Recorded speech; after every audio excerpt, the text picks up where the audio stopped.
Hello again. So today's lesson, I'm not going to be talking a lot. I want you to use this time that you would watch, a longer video to talk about your family or to write about your family. Um, Whichever you think you need more practice in, or you could do both. You could write and then read it out loud. You could um, say your answers and then try to write them down after. It's whatever you want to do or think is best for you. So kind of did this in last lesson, but I want you to tell me about your family. What is your family like? I want you to describe them. I want to feel like um, when you're talking to people, don't just you know respond to answer these kinds of questions when somebody's asking, oh, what's your family like, what do you like to do, those kinds of questions. You can talk as much as you want about it. You can go into details, or you don't need to if you don't want to. But I want you to tell me about your family. So how many people are in your family? These are some questions to kind of get you going. But so we learned how to talk about step parents, right? Step brothers, step sisters, godparents, great grandmothers, great grandfathers, aunts, uncles, cousins, nieces, nephews. We learned all those words, right? So, how many people are in your family, your immediate family? How many people are in your extended family? Tell me about your grandparents and aunts and uncles. Do you have in laws? Are you married? Or do you have a partner and you see their family a lot? Or do you know their family? Have you met their family? What are they like? What kind of people are your parents? Are they, and for this, you're gonna be using like adjectives. So remember adjectives like, intelligent, which means smart, funny, generous, athletic, thoughtful, patient, quiet, loud. Try and think of all of these adjectives. Now, I wanted to remind you that when we use, words in English to describe things, adjectives, um, uh, when we're using them to compare to people, like if you're going to say, oh, I have um, my brother or my sister is the most beautiful type of thing. If you're using those kinds of words in English, we our words sometimes we pick an ending of adjectives based on how many syllables there are, which syllables are beats in the word. So it's an easy way to try and remember this is when you say the word, it's how many times your mouth drops. So you kind of can keep your hand on your chin. And so one syllable, small. My chin only went down once when I said the word small. But when I say the word handsome, it goes down twice. Beautiful. It was three times. So that's how you know how many syllables. And for words that are one syllable, one move down, one beat, you put an est at the end if you're making it uh, the most, right? When it's a superlative, right? We talked about that before. That it's the word that you use when it is more than all of the others, right? You put an est if it's only one. And instead of putting an est on the end of words that are two syllables or more, you say most handsome, most worried, most expensive, most beautiful, most horrible, or you can use the word least, right? Um, Least horrible, least handsome, it means not, right? So if you said least handsome, it would mean that they are uglier than all of the others. But you can also use this with um, when you're using comparative instead of superlative. So superlative, smallest, most handsome, when we use those words, we're saying, okay, they are more than everyone else, right?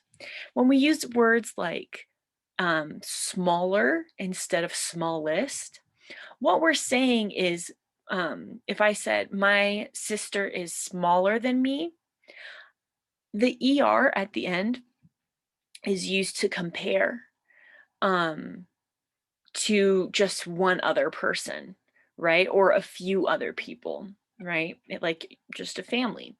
Um, so we use it, in situations when you're comparing them, like your brother to your sister or your mom to your grandma. My mom is shorter than my grandma. And the same when you use like smallest or, more handsome. If it has one syllable, you just add an ER to the end of the adjective. Small, smaller, big, bigger, short, shorter, weak, weaker, strong, stronger. But if it's two or more um, syllables, you use the word more handsome or less handsome. Less means no, more means yes. Um, so if you said, um, my sister is less beautiful than me, right? You wouldn't be saying that she's ugly, but you would say that she is not as pretty as you. So just remember that when you use English adjectives as you're writing this, when you're saying, my grandma is the shortest in our family. That means she's shorter than everybody else in your family. But if you said, oh, my grandma is shorter than my grandpa, or if you said my grandpa is shorter than my grandma, you're saying that just compared to them, to each other, one's shorter than the other. um so I just thought I'd show you those. So you can try writing this in a notebook. You could write this out on your phone. um or you could just say it out loud. You could talk to someone, maybe at lunch or something sometime this week. You could see a coworker and be like, hey, I need to practice my English really quick, and I'm going to tell you about my family. I'm going to practice talking about my family. And so you can do it that way. And then you can, somebody's forcing you to explain yourself, right? Instead of just trying to talk on your own. Um, so but that's it for today. It isn't a long lesson video. I just wanted to give you something to start telling me about your family. And as you're talking about your family, try thinking about questions like, what makes a good family? Why do I love my family? Um, think of those kinds of questions, and this will kind of get you into practice of expressing yourself, about talking about your thoughts and your feelings, instead of just being able to answer questions or, um, I guess, you know, feel like you need to have a right answer. When somebody asks you your opinion, you can say whatever you want. So this will kind of help you to practice, using adjectives, using vocabulary that to talk about extended family, right? Um, and how you think about family. So maybe in your language, compare it to how we talk about family in our language.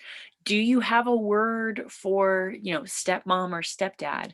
Do you have a word for stepbrother, stepsister, godfather, godmother? Do you have words for these? And or is when you talk about family, can you use it to talk about friends as well?